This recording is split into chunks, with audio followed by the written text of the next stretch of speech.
Class 10 के बच्चे सब लोग घर पे हैं, सुरक्षित हैं, बढ़िया। घर पे रहना है, सुरक्षित रहना है। ललितपुर में कोरोना आ चुका है, डर वाली स्थिति है, बहुत खतरनाक स्थिति है, इसलिए हमें घर पे रहना है और साथ साथ पढ़ने का कार्य भी करना है। तो जो हम वीडियो स्टार्ट आज कर रहे हैं, बहुत इम्पोर्टेंट वीडियो है। इसमें से रासायनिक अभिक्रियाएं बहुत पूछी जाती हैं, बहुत इम्पोर्टेंट वीडियो है। तो आइए स्टार्ट करते हैं केमिस्ट्री विद अकबर सर के साथ। लिखा है जैसे सामने आपके व्यंजक चूर्ण, नाम रासायनिक नाम कैल्शियम क्लोरोहाइपोक्लोराइट या क्लोराइड ऑफ लाइम या क्लोरिनेटेड लाइम, ये 3 नाम है। याद करने वाली चीज़ है, आपको याद करना पड़ेगी। सामान्य नाम व्यंजक चूर्ण या ब्लीचिंग पाउडर, कई बार हम इस्तेमाल करते हैं रंग को उड़ाने के लिए। आपने देखा होगा घर पे आला आता था, आला, उस आले के अंतर्गत आप सफ़ेद कुर्ते के ऊपर आपने एक आले की डिब्बी डाल दी, उसने क्या कर दिया, एकदम पीलेपन को ख़त्म कर दिया, गंदगी को साफ़ कर दिया। आपने कहा अरे वाह यार, इसने कैसे साफ़ कर दिया। तो जो आला है ना, आला, उस आले के अंतर्गत जो प्रमुख रूप से पाए जाने वाला केमिकल उपस्थित है वह ब्लीचिंग पाउडर है। अब आपने कहा कि सर हम कैसे मान लें कि आले के अंतर्गत ब्लीचिंग पाउडर है। तो भाई ब्लीचिंग पाउडर के अंदर क्या लिखा है, वर्ड क्या लिखा है इसका, व्यंजक चूर्ण। वी का मतलब नहीं, रंजक मतलब रंग को, और चूर्ण का मतलब हो गया, चूर्ण मतलब एक ऐसा चूर्ण जो रंग को प्रमुख रूप से क्या कर देता है, उड़ा देता है। इस प्रकार से पाया जाने वाला प्रमुख रूप से जो चूर्ण होगा उसको हम व्यंजक चूर्ण के नाम से क्या करते हैं, जानते हैं। वर्ड से क्लियर है। तो आले की एक डिब्बी लो और एक गुलाब का फूल लो, उसकी पंखुड़ी लो, उसके ऊपर आले की प्रमुख रूप से कुछ मात्रा क्या कर दीजिए, लिक्विड की डाल दीजिए। कुछ देर बाद देखेंगे कि जो फूल का रंग होगा वो प्रमुख रूप से क्या हो जाएगा, उड़ जाएगा। तो ये जो प्रमुख रूप से पाए जाने वाली क्रिया हुई वो किसके कारण हुई, व्यंजक चूर्ण के कारण हुई। और व्यंजक चूर्ण जो है वह प्रमुख रूप से पाए जाने वाले उस आले के अंतर्गत उपस्थित रहने का क्या करता है, कार्य करता है। अच्छा, अणुसूत्र लिखो। अणुसूत्र क्या है, CaOCl2 लिखा है। कैल्शियम ऑक्सीक्लोराइड, देखो कैल्शियम क्लोरोहाइपोक्लोराइड या क्लोराइड ऑफ लाइम। तो याद रखना CaO को पढ़ते थे, कैल्शियम ऑक्साइड तो ये चूना हो गया, लाइम और क्लोराइड, तो क्लोराइड के लिए इस्तेमाल किया क्लोराइड ऑफ लाइम। इस प्रकार से ये वर्ड जो होता है बनने का कार्य करता है। निर्माण की विधि में आ जाओ, बहुत सिंपल, 1 मिनट में सिखा देंगे। आपने प्रमुख रूप से पाए जाने वाले शुष्क बुझे हुए चूने को लेने का कार्य किया। शुष्क बुझा हुआ चूना, अब चूना 2 प्रकार का। अगर केवल आपसे चूना पूछा जाए, ध्यान देना, केवल आपसे चूना पूछा जाए तो फॉर्मूला होता है CaO, कैल्शियम ऑक्साइड। आपसे कह दिया बुझा हुआ चूना, बुझा हुआ चूना मतलब पानी में डाल दो तो चूना कैसा हो गया, बुझा हुआ। उसका जो फॉर्मूला बनाते हैं तो बुझे हुए चूने का फॉर्मूला होता है CaOH का होल ट्वाइस। आ गई बात समझ में। तो चूना नहीं चाहिए, कैसा चूना चाहिए, बुझा हुआ चूना। कैसा चूना चाहिए, बुझा हुआ चूना। तो बुझा हुआ चूना हमने क्या बताया कि पाए जाने वाले चूने की एक डंगरिया लो और पानी में क्या कर दो, डिप, पानी में अपन ने उसको डिप कर दिया तो उससे जो प्राप्त होने वाला चूना होगा उसको हम क्या कहते हैं, बुझे हुए चूने के नाम से क्या करते हैं, जानते हैं। बुझे हुए चूने की क्रिया आपने प्रमुख रूप से किसके साथ कराई, क्लोरीन के साथ कराई। बड़ी सिंपल सी क्रिया कराओ। हमें चाहिए CaOCl2, फॉर्मूला हमारे दिमाग में है। Ca उठा लो, उठा लिया, O उठा लो, उठा लिया, Cl2 उठा लो, CaOCl2 आपने बना लिया। अब इस 2 का गुणा H में कर दो तो 2H बच रहा है, 2 का गुणा O में कर दो, 2 O हो गए तो 1 O तो निकल गया, CaOCl2। अब कितना O बचा, 1, 2H 1 O, क्या बना दोगे, H2O बन गया। H2O प्रमुख रूप से यहाँ से निकलने का क्या करेगा, कार्य करेगा। तो इस प्रकार से हमारा व्यंजक चूर्ण जो होता है वो बनने का क्या करता है, कार्य करता है। ध्यान रखना है व्यंजक चूर्ण का निर्माण कैसे करते हैं। तो लिखा है शुष्क बुझे हुए चूने पर क्लोरीन गैस प्रवाहित करने पर प्रमुख रूप से प्राप्त होने वाला जो आपका पदार्थ होगा उसको हम व्यंजक चूर्ण के नाम से क्या करते हैं, जानते हैं। दिमाग में रख लिया, CaOCl2 बनाना है, फॉर्मूला लिया CaOH का होल ट्वाइस प्लस में Cl2, तो निकाल दिया 2O 2H। तो यहाँ से पहले क्या करो, CaOCl2 निकाल दिया। अब 1 O बच रहा, 2H बच रहा है तो H2O निकल गया। भौतिक गुण में आओ, यह पीले हल्के रंग का चूर्ण होता है, इतनी बात याद करनी नहीं है। यह जल में अल्प विलेय होता है, ये भी याद करना है। इसमें क्लोरीन की गंध आती है, ये आपको याद करना है। रासायनिक गुण में आओ, जहाँ से हमें बताना है, इंपॉर्टेंट चीज़ है, देखना है। रिएक्शंस, बहुत शानदार रिएक्शन।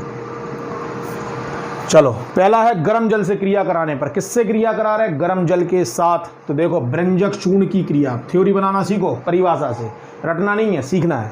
व्यंजक चूर्ण की क्रिया जब गर्म जल के साथ। गर्म कैसे पता कर लिया?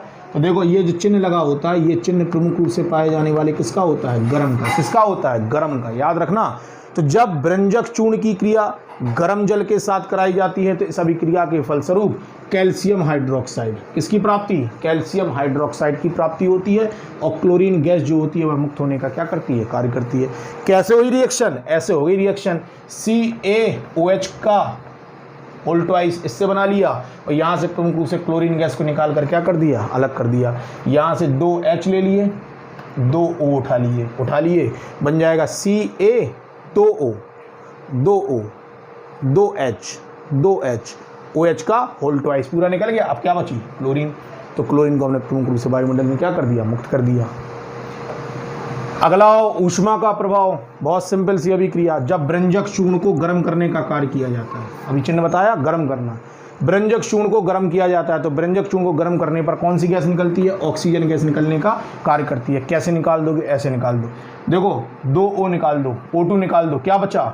2Ca 2Cl2, क्या बन जाएगा? ट्वाइस CaCl2 बनने का क्या करेंगे? कार्य करेंगे।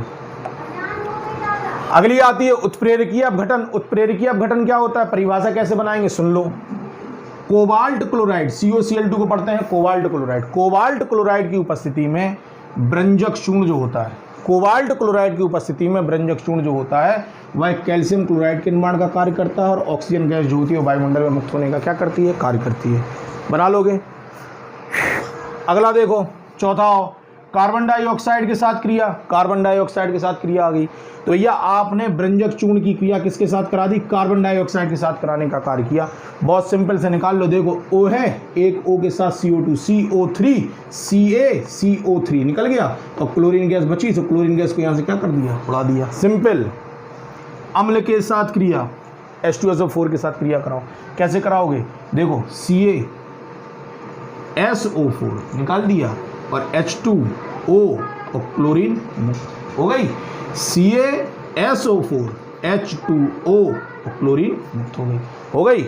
इस अभिक्रिया में देखो, जब आप अम्ल के साथ क्रिया करा रहे तो कौन सी गैस निकल रही? क्लोरीन गैस निकलने का क्या करती है? कार्य करती है।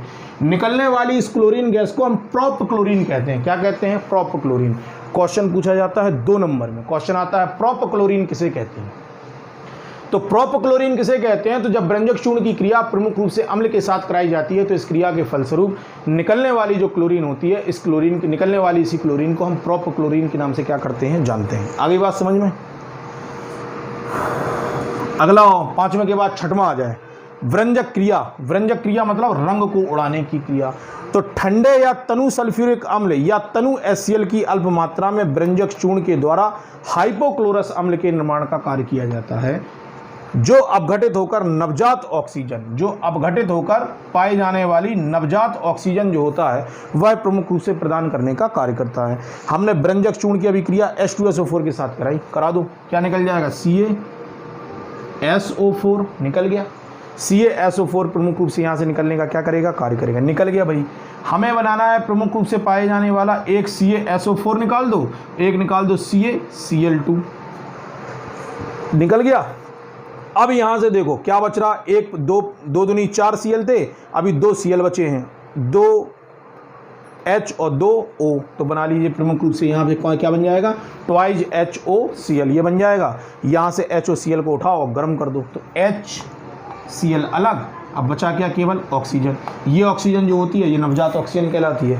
इस नवजात ऑक्सीजन को जब आप किसी रंगीन पदार्थ पर डालते हैं तो कैसी हो जाती है? रंगहीन होने का क्या करती है? कार्य करती है। तो क्वेश्चन पूछा जाता है कि व्यंजक चूर्ण जो होता है, व्यंजक चूर्ण की व्यंजन क्रिया को लिखो, तो आप सीधी सी भाषा में लिखेंगे, जब व्यंजक चूर्ण की क्रिया किसी तनु अम्ल के साथ कराने का कार्य किया जाता है तो इस क्रिया के फलस्वरूप हाइपोक्लोरस अम्ल जो होता है वो बनने का क्या करता है? कार्य करता है। और बनने वाला जो हाइपोक्लोरस अम्ल होता है उसके द्वारा नवजात ऑक्सीजन की प्राप्ति होती है, जिसके कारण प्रमुख रूप से पाया जाने वाला जो अम्ल है या पाए जाने वाली नवजात ऑक्सीजन की उपस्थिति के कारण रंगीन पदार्थ जो होते हैं वो रंगहीन पदार्थों के अंतर्गत परिवर्तित होने का कार्य करते हैं। आगे बात समझ में? चलो आगे आओ। ऑक्सीकारक गुण, ये भी बहुत इंपॉर्टेंट रिएक्शन है, पूछी जाती है। तो ऑक्सीकारक गुण में लिखा, जब ब्रंजक चूर्ण की अभिक्रिया लेड ऑक्साइड के साथ कराई जाती है, इसको लिथार्ज भी कहते हैं। क्या कहते हैं? लिथार्ज। नोट कर लेना, इसकी अभिक्रिया पूछी जाती है बेटा, पूछ लिया जाता है, लिथार्ज के साथ अभिक्रिया लिखिए। तो जब ब्रंजक चूर्ण की क्रिया लेड ऑक्साइड या लिथार्ज के साथ कराई जाती है तो लेड ऑक्साइड जो होता है वो लेड डाइऑक्साइड में परिवर्तित होने का क्या करता है? कार्य करता है। कुछ नहीं करना है, यहाँ से केवल O उठाना और इसके साथ क्या कर देना? जोड़ देना। तो ट्वाइस PbO2 बन जाएगा। ट्वाइस PbO2 बन गया और Ca को Cl2 के साथ निकाल दो तो ट्वाइस CaCl2 निकलने का कार्य करेगा। तो जब ब्रंजक चूर्ण की अभिक्रिया लिथार्ज के साथ या लेड ऑक्साइड के साथ कराई जाती है तो लेड डाइऑक्साइड के निर्माण का कार्य किया जाता है। इसी क्रिया को हम ऑक्सीकारक गुण की क्रिया के नाम से क्या करते हैं? जानते हैं। आगे बात समझिए। अगला उपयोग में, भाई क्या उपयोग है ब्रंजक चूर्ण का? तो ये जीवाणुनाशक के रूप में इसको उपयोग में लाया जाता है।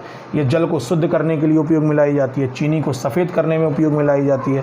क्लोरोफॉर्म के निर्माण में उपयोग में लाई जाती है और ऊन के सिकुड़ने से बचाने के लिए उपयोग में लाने का कार्य इसको हम करने का कार्य करते हैं। इस प्रकार से ब्रंजक चूर्ण जो होगा वह टॉपिक हमारा प्रमुख रूप से समाप्त होता है। इस टॉपिक को याद हमें कर लेना है, ये इम्पॉर्टेंट है। क्लास 10th का सबसे इम्पॉर्टेंट टॉपिक जो 5 नंबर के लॉन्ग क्वेश्चन में पूछा जा सकता है कम से कम। छोटी छोटी रिएक्शंस में से पूछें तो 3 नंबर के आसपास की रिएक्शंस आती हैं ऑलमोस्ट। मतलब कुल मिला के बात कहें तो पूरा का पूरा चैप्टर या पूरा का पूरा टॉपिक हमारा बहुत इंपॉर्टेंट है। आपको इस टॉपिक को बहुत अच्छे से याद करना है और आशा करता हूं कि आप घर पे रहेंगे, सुरक्षित रहेंगे, अच्छे से याद करेंगे और मैं जो समझा रहा हूं वो आपकी समझ में आया होगा। और कोई भी क्वेश्चन अगर आपके दिमाग में रहता है तो आप मुझसे डिस्कशन कर सकते हैं, मैं उसका आंसर आपके सामने प्रस्तुत करूँगा। चैनल को लाइक कर लीजिए, सब्सक्राइब कर लीजिए और पुनः मैं नए वीडियो के साथ आपके सामने उपस्थित हूँगा। तब तक के लिए बहुत बहुत धन्यवाद, बहुत बहुत आभार आपका।